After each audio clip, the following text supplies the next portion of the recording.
My uncle worked in Antarctica for 15 years. Before he died, he told me what they found under the ice. The phone call came at 3:33 a.m.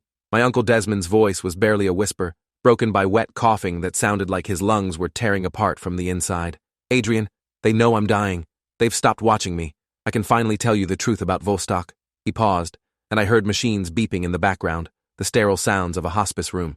"But you need to come now, tonight. I won't make it to morning." I was in my car within 10 minutes, driving through empty Seattle streets toward the address he'd given me, a private care facility I'd never heard of, despite visiting him regularly for the past 8 months. The building looked wrong when I pulled up, too isolated, too heavily secured for a simple hospice. There were cameras everywhere, and a security guard at the front desk who checked my ID 3 times before letting me pass. When I finally reached Desmond's room on the 4th floor, I found him propped up in bed, looking 20 years older than his 63 years, his skin the color of old paper, and his eyes sunken but burning with an intensity I hadn't seen since I was a child. "Close the door," he said before I could speak. "Lock it. We don't have much time, and what I'm about to tell you will sound insane, but I need you to listen to everything before you decide I've lost my mind to the cancer or the morphine." He gestured to a chair beside his bed where a thick manila envelope sat waiting. "That contains copies of everything I managed to save. Photographs, documents, seismic readings, transcripts of communications that were supposed to be destroyed. I've hidden the originals in 5 different locations. The coordinates are in the envelope, encrypted, but you're smart enough to figure out my system." I sat down slowly, picking up the envelope, feeling the weight of whatever knowledge it contained. "Uncle Des, what happened in Antarctica? You've never told me the real reason you came back." He smiled, but there was no humor in it, only a deep weariness mixed with something that looked like relief. "I came back because they made me leave, and I never went near ice again because I learned what's underneath it. What's been underneath it for longer than humans have existed." He reached for a cup of water with shaking hands, took a sip, and began speaking faster, urgently, like he was racing against time itself. "February 8th, 2009. That's when everything changed. We'd spent 14 years drilling through the East Antarctic ice sheet, working toward Lake Vostok, this massive body of water 3.7 kilometers beneath the surface, sealed off from the world for 15 million years. Everyone thought it might contain unique life forms, bacteria adapted to extreme conditions, maybe something that could tell us about the possibility of life on Europa or Enceladus. The entire international scientific community was watching our progress. 14 nations had contributed funding and personnel. This was supposed to be one of the greatest discoveries in human history. Desmond's voice cracked, and he coughed again, bringing up something dark into a tissue that he quickly hid from my view. "We broke through the ice on February 5th. I wasn't there. I was in New Zealand at a conference, presenting our preliminary findings, talking about what we expected to find in the lake. While I was on stage showing slides of ice core data to 200 scientists, my team was 3 kilometers below the surface, pulling up water samples from a lake that should have been pristine and untouched." He paused, his eyes focusing on something I couldn't see, some memory that still terrified him 15 years later. "They pulled up something else with the water, something that made 3 of the drill team claw their own eyes out within the first hour, something that made 2 others cut their wrists with the broken edges of sample containers before anyone could stop them. The last 2 researchers just stood there, staring at what they'd brought up from the depths, until their brains shut down completely, and they collapsed into comas they never woke from. I felt my mouth go dry. What did they find?" Desmond reached over to his bedside table with trembling hands and pulled out a photograph, old and creased from being folded and unfolded countless times. He handed it to me, and I looked at what appeared to be a grainy image of a water sample container, and floating in the murky liquid was something that made my brain hurt trying to process its shape. It looked like metal, but the geometry was wrong, angles that seemed to fold into dimensions that shouldn't exist, surfaces that were simultaneously reflective and absorptive, a structure that my eyes kept sliding off because they couldn't find a stable point to focus on. "That's one of 12 artifacts that came up in the initial sampling," Desmond said quietly, "and that's the smallest one, the one that killed the least people." I stared at the photograph, trying to make sense of what I was seeing. This can't be real. This has to be doctored, some kind of optical illusion or camera malfunction. Desmond laughed, a sound like breaking glass. That's what I said too, for about 30 seconds, until I saw them in person, until I felt what they do to you just by being near them. They emit something, Adrian. Not radiation or electromagnetic fields or anything we have instruments to measure. They emit information, vast quantities of data being broadcast continuously, and human nervous systems aren't designed to receive it safely. Being near them is like trying to drink from a fire hose, except the hose is connected to something infinite and your brain is the size of a thimble. He took the photograph back from my hands, which I noticed were shaking now. The drill team, these were experienced researchers, people who'd spent years in Antarctica, some of the most stable and professional scientists I'd ever worked with. Within 2 hours of exposure to these artifacts, 5 of them were dead by their own hands, and 2 were vegetables. Do you understand what I'm telling you? Whatever these things are, just being near them drives humans insane. But you survived, I said, trying to find some logic in this nightmare he was describing. You were there? You saw them? You're still sane enough to tell me about it. Desmond's smile was bitter and sad. Am I? I've spent 15 years seeing things in reflections that shouldn't be there, hearing sounds and white noise that form words in languages I don't know, waking up with knowledge in my head that I never learned. The cancer, Adrian. The pancreatic cancer that's killing me right now. I didn't get it from bad luck or genetics or environmental exposure. I got it from being near those artifacts for 3 days before they evacuated me. The specialists who came to seal the site, they wore protective suits that looked like they were designed for something far worse than biological contamination. They said the artifacts emit a form of energy that breaks down cellular structures at a molecular level, causes mutations and failures in living tissue. Everyone who was at Vostok Station during those 3 days after the breakthrough has either died or is dying. I'm the last one left. He pulled his hospital gown aside slightly, and I saw his chest, covered in marks that looked like burns, but arranged in geometric patterns, the same impossible angles I'd seen in the artifact photograph. These started appearing about 6 years after I left Antarctica, Desmond continued, covering himself again. At first, just small patches on my arms and legs, like birthmarks or rashes. The doctors couldn't explain them, couldn't even classify what kind of tissue damage they were, but they spread, slowly, following patterns that matched the geometry of those artifacts. And about 3 years ago, I started understanding what the patterns meant. They're not random damage, Adrian. They're maps, coordinates, instructions. He reached for the envelope in my lap and pulled out a folded piece of paper, spreading it on the bed between us. It was covered in drawings, intricate geometric designs that hurt to look at directly, the same impossible angles and folding dimensions as the artifact. This is what the patterns on my skin are telling me. This is what the artifacts were broadcasting from 3 kilometers below the ice. They're not artifacts, Adrian. They're markers, beacons. They've been down there for at least 15 million years, buried under the ice sheet, waiting, and we woke them up by drilling through. I stared at the drawings, feeling something in my head that I didn't like, a pressure behind my eyes, a sensation like my thoughts were being pulled toward the patterns against my will. Waiting for what? What are they marking? Desmond's eyes filled with tears, and I realized this was the first time I'd ever seen my uncle cry. This man who'd spent decades in the harshest environment on Earth without showing fear or weakness. There are structures beneath the lake, Adrian. Massive structures that extend down through the bedrock for kilometers. Geometric formations that are too precise and regular to be natural geology. We'd seen them on seismic surveys but thought they were unusual mineral deposits or volcanic formations. But after the artifacts came up, after the specialists arrived, they showed me enhanced data that proved those structures were artificial, built, constructed by something with intelligence and technology far beyond what humans have achieved. He wiped his eyes with the back of his hand, leaving wet streaks on his paper-thin skin. The specialists, they weren't scientists. They were military, some kind of international task force that apparently exists specifically to deal with discoveries like this, findings that challenge fundamental assumptions about Earth's history and human development. The woman in charge, she told me things they don't teach in any university, things that are classified at levels most governments don't acknowledge exist. I found my voice, though it came out hoarse and uncertain. What kind of things? Desmond leaned back against his pillows, his breathing labored, and I could see each word was costing him energy he didn't have to spare. She said Lake Vostok isn't unique. There are similar formations beneath ice sheets all over the planet. Greenland, the Arctic, parts of Tibet and the Andes, wherever ice has persisted for millions of years. All of them have the same characteristics. Liquid water that's warmer than it should be, geometric structures in the bedrock below, and these artifacts scattered throughout the water like seeds or spores. They've known about most of these sites since the 1960s, discovered them during Cold War submarine operations and aerial surveys. Multiple nations have drilled into some of them, always with the same results. Artifacts that broadcast information humans can't safely process, researchers who die or go insane from exposure, and rapid international cooperation to seal the sites and suppress any public knowledge of what was found. He coughed again, longer this time, and when he finally stopped, there was blood on his lips. The woman, her name was Director Kensington. She told me the structures are at least 65 million years old. They predate the extinction of the dinosaurs. They were already ancient and buried when the first mammals were evolving. The timeline was impossible, contradicted everything I thought I knew about planetary history and evolution. That can't be right.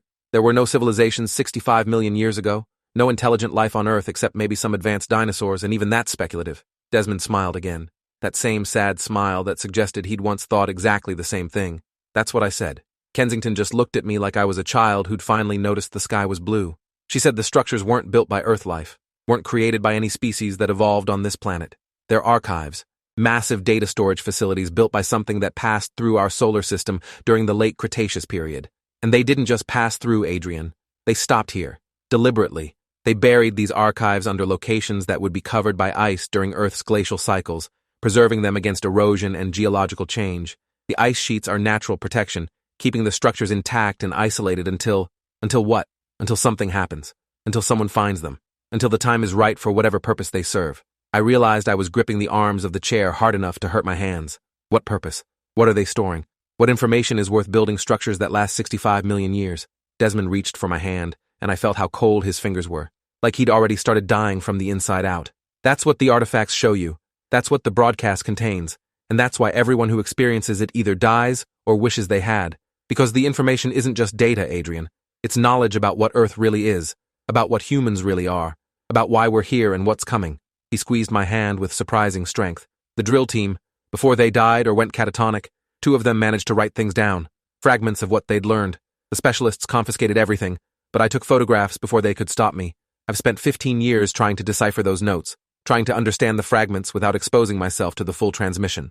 And I've figured out enough to know why they're so desperate to keep this secret, why they've killed people to prevent this knowledge from spreading. He released my hand and pulled another document from the envelope. This one covered in handwriting that looked like it had been done by someone with severe tremors, letters shaking and overlapping, words scratched out and rewritten, entire paragraphs spiraling into illegible scrawls. This was written by Dr. Natasha Volkov, one of the Russian researchers on the drill team. She had a PhD in molecular biology and had published over 50 papers in top-tier journals. This was written 90 minutes before she opened her own wrists with a scalpel. I took the document with numb fingers, looking at the chaotic writing but unable to make sense of most of it. But certain phrases jumped out, crystalline and clear despite the surrounding madness. They didn't leave. They're sleeping. Wake cycle begins when planetary conditions match origin parameters. We are the alarm clock. We are the trigger. We are so fucking sorry. I looked up at Desmond, feeling my heart hammering in my chest. What does this mean? What's sleeping? What wake cycle? Desmond's eyes were closed now, and his breathing had become more labored, each inhale rattling in his chest. The structures aren't just archives, Adrian. They're more than data storage. They're cocoons, hibernation chambers. Whatever built them, whatever traveled through our solar system 65 million years ago, some of them stayed behind, buried themselves beneath the ice, and the structures are keeping them preserved, maintaining their biological or technological or whatever functions they need until conditions are right for them to wake up. The room felt like it was tilting, my sense of reality sliding sideways as I tried to process what Desmond was telling me. You're saying there are aliens frozen under Antarctica, under other ice sheets around the world, and we woke them up by drilling into Lake Vostok? Desmond opened his eyes, and the look he gave me was full of pity and regret, and something else, something like inevitability. Not frozen, sleeping. There's a difference, and we didn't wake them. Not yet. The artifacts are warning systems, designed to activate when the ice is penetrated, to broadcast information about what's beneath and what will happen when they fully awaken. The drill team received that broadcast directly, all at once, and it destroyed them, because human brains can't hold that much information, can't process the implications. But fragments got out, pieces of knowledge that people like me have been studying for 15 years, trying to understand the timeline and what we're supposed to do about it. He coughed again, harder, and this time he couldn't stop it, his body convulsing as he tried to clear his lungs. When he finally caught his breath, his voice was barely audible. The wake cycle has already begun. It started when we drilled through. The artifacts activated. The structures beneath the ice started warming up, drawing geothermal energy from the planet's core, preparing for whatever comes next. How long? I asked, my voice sounding distant and strange in my own ears. How long until they wake up completely? Desmond smiled one last time, and it was the saddest thing I'd ever seen. According to the fragments Natasha wrote, according to the patterns appearing on my skin, according to calculations I've done based on the energy signatures Kensington's team detected, we have about 15 years, maybe less if climate change accelerates ice sheet melting, if we drill into more of the sites, if we trigger additional wake signals. He pulled his hand away from mine and placed it over his heart, where the geometric patterns were most concentrated. I'm dying now because I was exposed. The radiation or energy or whatever the artifacts emit, it accelerated cellular breakdown in everyone at Vostok. But I've lasted longer than any of the others because I understood enough to minimize my exposure, because I got out before the full activation. Most of the drill team died within 5 years. I've made it 15. His breathing was getting shallower, his words coming slower. But Adrian, that's not why I called you here. Not just to tell you what's coming, but to tell you what you need to do about it. He gestured weakly to the envelope still in my lap. Everything in there. All the documentation I've gathered, the photographs of artifacts, Natasha's notes, seismic data showing the structures, testimony from researchers who survived other drilling sites, it all needs to be made public. The specialists, Kensington's organization, they've kept this secret for decades because they believe public knowledge would cause panic and social collapse. But they're wrong. People deserve to know. Humanity deserves time to prepare, to decide collectively how to respond. instead of having that decision made by a handful of shadow governments and military committees. He reached up and grabbed the collar of my shirt, pulling me closer with the last of his strength. They're watching me because they know I'm dying, but they don't think I'll tell anyone because I've been compliant for 15 years. They think I'm broken, too scared to act. But I called you because you're a journalist, because you have the connections and the platform to make this story reach people who can do something about it, and because you're family, and I trust you with this burden more than anyone else in the world. His grip loosened, and his hand fell back to the bed. Promise me. Promise you'll release everything, no matter what pressure they put on you, what threats they make, what offers they extend. This is bigger than both of us. This is about species survival. I looked at the envelope in my lap, at the dying man in the bed before me, and felt the weight of a choice I'd never asked to make.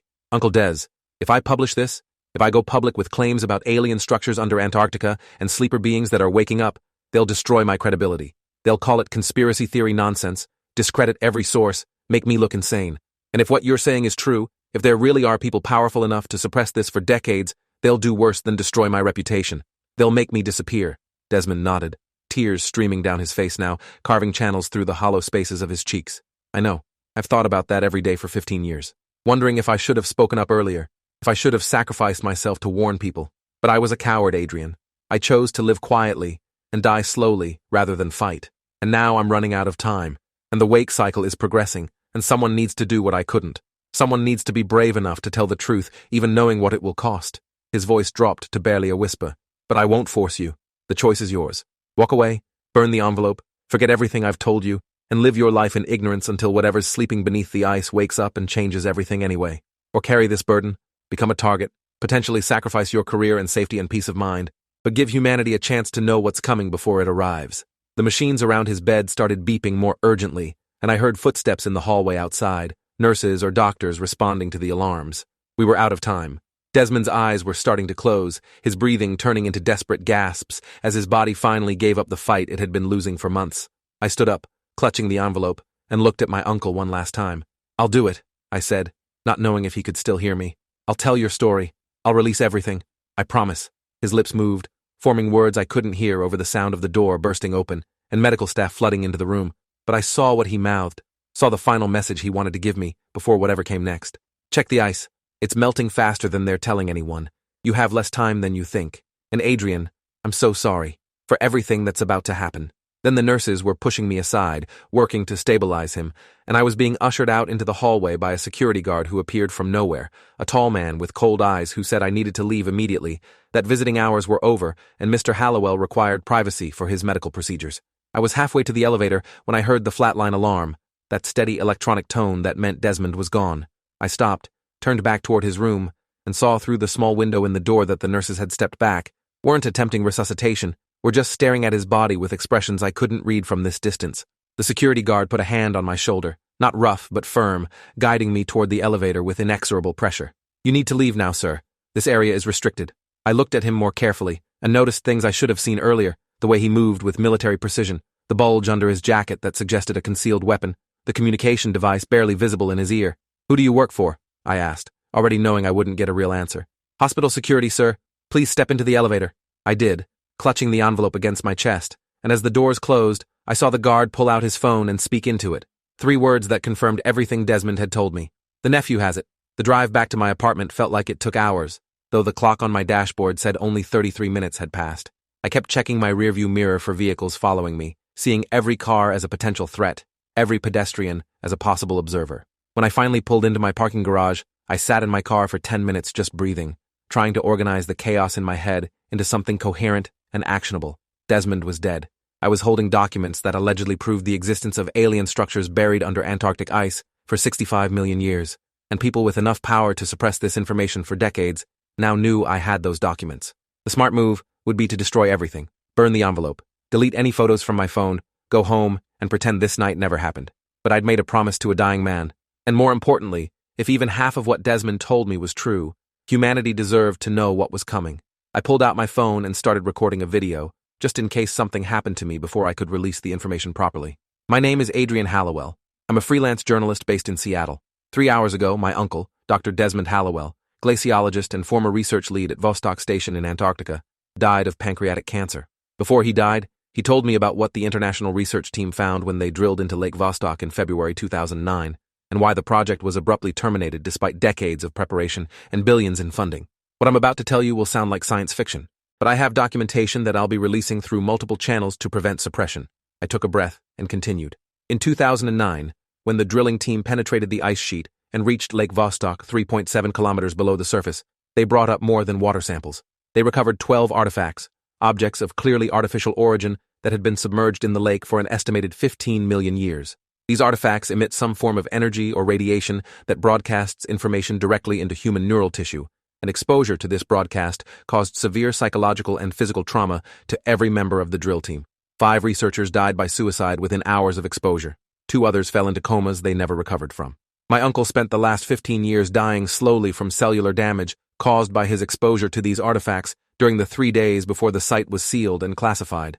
I held up the envelope so it was visible in the frame. This contains documentation that my uncle preserved, including photographs of the artifacts, testimony from surviving researchers, seismic data showing massive artificial structures beneath Lake Vostok, and translated fragments of the information broadcast by the artifacts. According to these sources, the structures aren't just archaeological remnants. They're active systems, maintained over millions of years, serving as preservation chambers for whatever built them.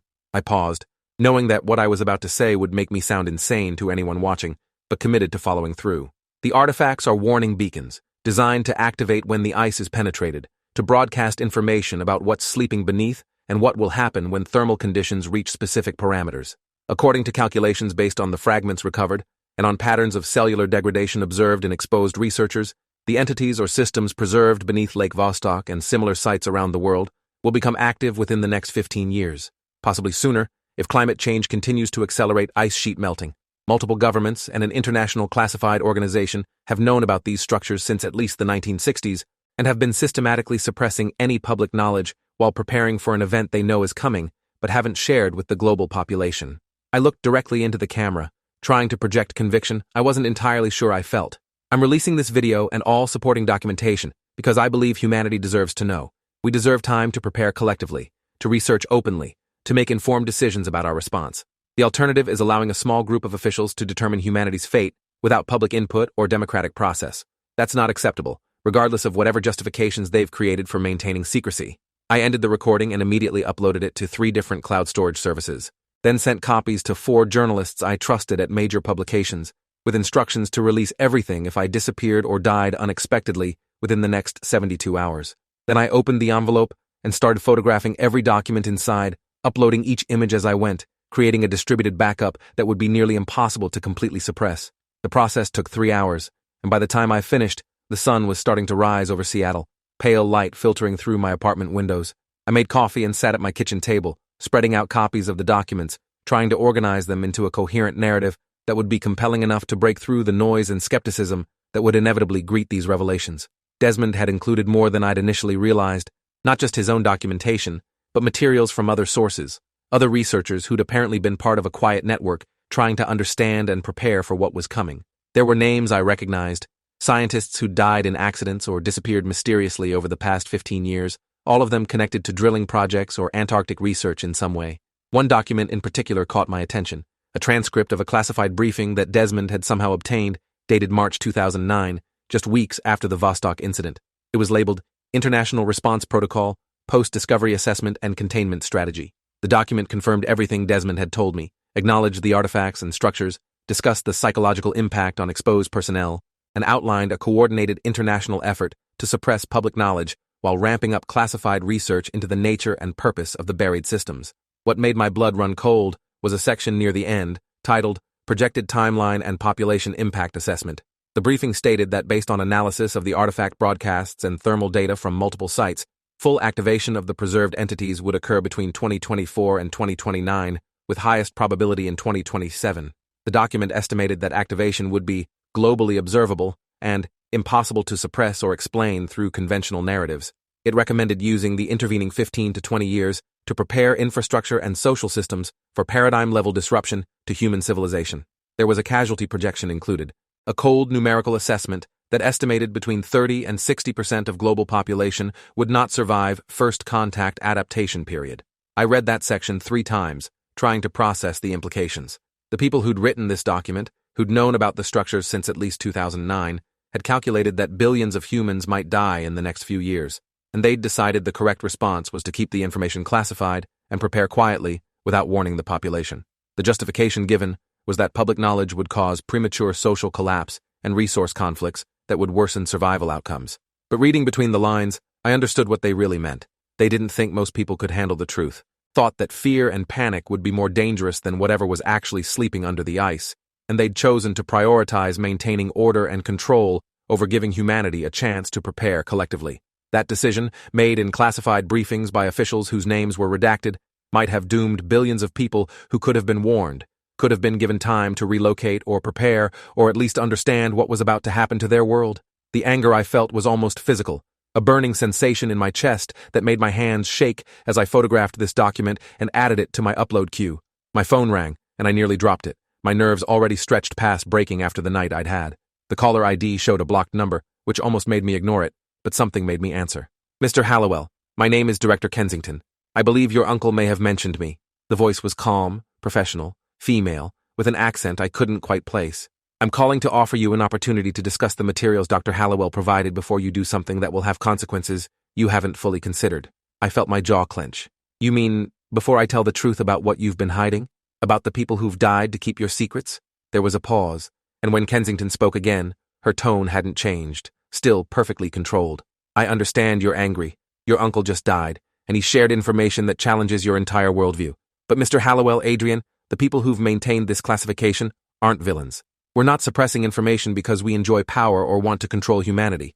We're trying to prevent the premature collapse of civilization before we have systems in place to manage what's coming." I laughed, a harsh sound that surprised me. "By premature collapse, you mean you want to maintain order and authority as long as possible before the truth becomes impossible to hide? You want to control the narrative when the sleepers wake up?" Kensington sighed, a surprisingly human sound. "We want to give humanity the best possible chance of survival, and our assessment, based on extensive psychological research and historical analysis of how populations respond to existential threats, is that premature disclosure will cause more harm than good. People will panic, Mr. Hallowell. Governments will collapse. Supply chains will break down. Violence will escalate. And when the actual activation occurs, when the entities beneath the ice fully wake, we'll be facing that crisis from a position of maximum chaos and minimum coordination." I looked at the documents spread across my table, at the casualty projections and containment strategies, all the cold calculations made by people who thought they knew better than the rest of humanity. Or maybe people deserve to know the truth and make their own choices about how to prepare. Maybe treating billions of humans like children who can't handle scary information is exactly the kind of authoritarian thinking that got us into this mess in the first place. Kensington was quiet for a moment, and when she spoke again, there was something different in her voice, something that sounded almost like respect. "Your uncle said you'd respond this way. He told us you'd choose principle over pragmatism. That's admirable in its way. But Mr. Hallowell, before you release those documents, I need you to understand something. The materials Dr. Hallowell gave you are incomplete. They show you what we found, but not what we've learned since. And if you go public with partial information, you'll create the exact panic we've been trying to avoid, without giving people the context they need to respond productively. Then give me the complete information," I challenged. "Fill in the gaps. Tell me everything you've learned in 15 years of classified research. Let me make an informed decision about what to release and how." I heard what might have been a smile in her voice. "That's not possible over a phone call, Mr. Hallowell. But I can offer you something better. Come to our facility, see the research we've been conducting, speak with the scientists and analysts who've dedicated their careers to understanding these structures and preparing for activation. 48 hours, that's all I'm asking. Give us 2 days to show you the full picture before you make a decision that will affect billions of people." I looked at the video I'd recorded, at the upload progress bar on my laptop showing 78% complete. "And if I agree to this meeting, if I give you 48 hours, what guarantee do I have that you won't just detain me indefinitely? That I'll actually be allowed to leave with the information I already have?" Kensington's response was immediate and certain. "You have my word, which I know means nothing to you right now. But you also have the insurance you've already created. The video you recorded, the documents you've distributed to multiple journalists with dead man switches. We're aware of all of it, and we know that disappearing you would only validate your claims and accelerate the disclosure you're threatening. We're not stupid, Mr. Hallowell. We're desperate." That last word hung in the air between us, and I realized Kensington wasn't just trying to manage me. She was genuinely worried about something beyond just maintaining classification. "Desperate how? What aren't you telling me?" Another pause, longer this time. "Come to the facility, see what we've seen, and then decide whether humanity is ready for the truth or whether we need more time to prepare for what's waking beneath the ice. Flight information is being sent to your email now. Be at Boeing Field Private Terminal in 3 hours. And Mr. Hallowell, bring the documents, all of them, We're not trying to confiscate evidence. We're trying to give you context. The call ended before I could respond, and I sat staring at my phone, trying to decide if this was genuine engagement or an elaborate trap. My email pinged, and I saw the flight details: a private charter to McMurdo Station in Antarctica, departing at 11 a.m. I had maybe 2 hours to decide whether to take the biggest risk of my life or play it safe and just release everything I had right now. The smart choice was obvious. Upload everything immediately, create maximum redundancy, protect myself through publicity and distributed knowledge. But something Kensington had said kept echoing in my head. Incomplete information, creating panic without context, and underneath it all, that single word: desperate. I made my decision and started packing. Not just clothes and my laptop, but copies of every document, multiple storage devices with encrypted backups, and a file I prepared for my lawyer with instructions to release everything if I didn't check in within 72 hours.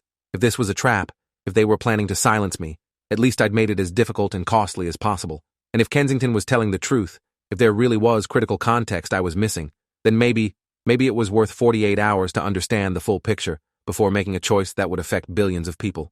The drive to Boeing Field took 30 minutes through morning traffic, and I spent the entire time second-guessing myself, imagining all the ways this could go wrong. But when I pulled up to the private terminal and saw the sleek jet waiting on the tarmac, I didn't turn around. I grabbed my bags and walked through the terminal, past security that barely glanced at my ID, and up the stairs into a plane that was far more luxurious than anything I'd ever flown on. There were only 4 other passengers visible, all wearing civilian clothes but carrying themselves with military bearing, and they nodded politely, but didn't introduce themselves or attempt conversation. Kensington was waiting in the main cabin, and in person, she looked exactly like her voice suggested. Mid-50s, gray hair, sharp eyes that had seen too much, dressed in practical clothes that could work in either an office or a field site. Mr. Hallowell, thank you for coming. I know this requires considerable trust we haven't earned yet. I promise we'll do our best to deserve it over the next 2 days. She gestured to a leather seat across from her, and I sat down, still clutching my bag. This flight will take approximately 12 hours with 1 refueling stop in Hawaii.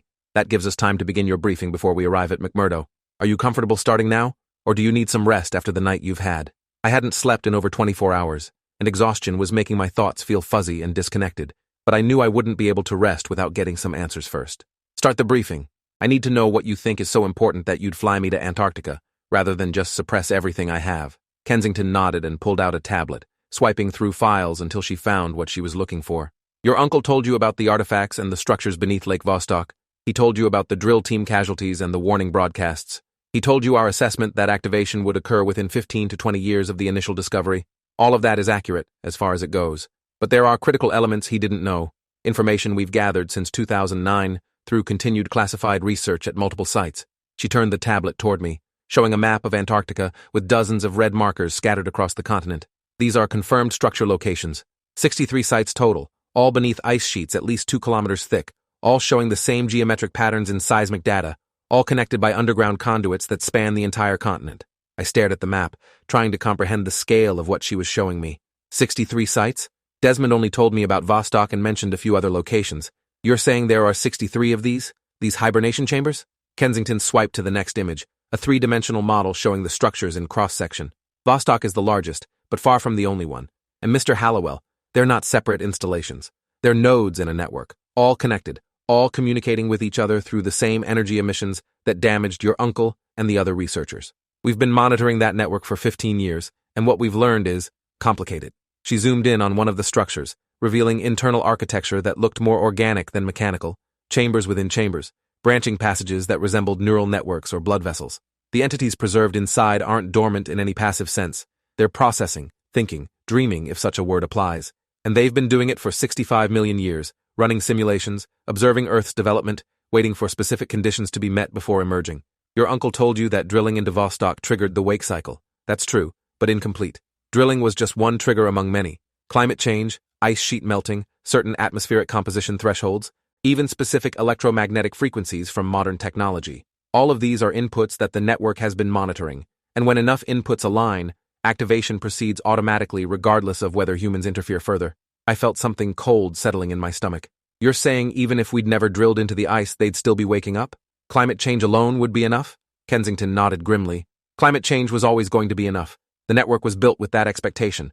The ice sheets are temporary on geological timescales, and the entities knew that Earth's climate cycles would eventually expose their structures whether humans helped or not.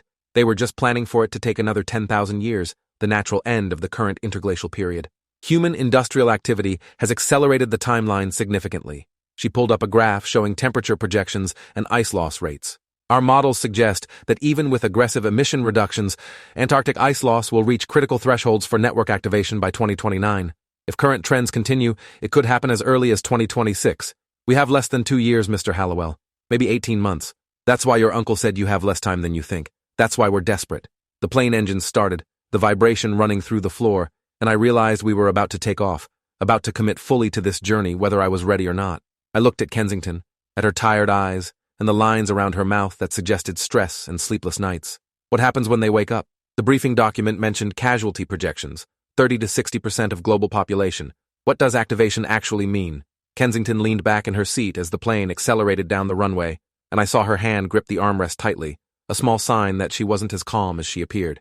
That's the critical context your uncle didn't have, the information we've gathered through extremely careful exposure protocols and advanced imaging of the structures. What we've learned about the entities themselves and their purpose for being here. The plane lifted off, and Seattle disappeared beneath us, replaced by clouds and the vast blue expanse of the Pacific Ocean. Kensington waited until we'd leveled off before continuing. The entities aren't colonizers or invaders in any conventional sense. They're not here to conquer Earth or harvest resources or subjugate humanity. Their purpose is something we didn't have words for until our linguists and anthropologists created new terms to describe it. They're gardeners, Mr. Hallowell, planetary engineers. And Earth is one of thousands of worlds they've seeded and tended over billions of years, shaping the evolution of life according to patterns and purposes we're only beginning to understand. She pulled up another image, this one showing what looked like a family tree, but with branches connecting multiple worlds, multiple species, all linked through common genetic markers and evolutionary paths. Human DNA contains sequences that don't occur naturally through earthly evolution, sections of our genome that were clearly inserted, engineered, designed to produce specific traits and capabilities. We're not separate from these entities, Mr. Hallowell. We're their creation, and when they wake up, they're not going to destroy us. They're going to harvest. The word hung in the air between us, and I felt every horror movie I'd ever seen suddenly becoming terrifyingly relevant. Harvest? Harvest us for what? Kensington's expression was unreadable. That's what we're going to show you at McMurdo. That's the context you need before deciding whether humanity is ready for this truth. Because, Mr. Hallowell, the entities beneath the ice, they're not aliens in the way you're imagining. They're our progenitors. Our creators, and we were never meant to be the end product. We're the intermediate stage. And activation means they're ready to complete the process they started 65 million years ago, ready to transform humanity into something else, something that fits their design parameters, something that can survive what they're planning for Earth's next phase. She closed the tablet and looked directly into my eyes. Still want to tell everyone? Still think humanity deserves to know that we're not the pinnacle of evolution, that we're livestock being prepared for harvest, that our entire civilization exists only because something ancient and incomprehensible decided to plant us here and wait for us to ripen? Because that's the truth, Mr. Hallowell. That's what your uncle died trying to warn you about. And that's what we've been desperately trying to figure out how to prevent, or at least mitigate before it becomes inevitable. So welcome to Antarctica. Welcome to the end of everything you thought you knew about human existence. I hope you're ready for what comes next. The plane climbed higher, and the clouds closed in around us, and I sat there holding an envelope full of documents that suddenly seemed woefully incomplete. Inadequate to prepare anyone for what Kensington had just described, and somewhere far below, beneath kilometers of ice that was melting faster every year, 63 massive structures were warming up, preparing for a harvest that had been planned before humans built their first cities, before we invented writing or agriculture or any of the things we thought made us special.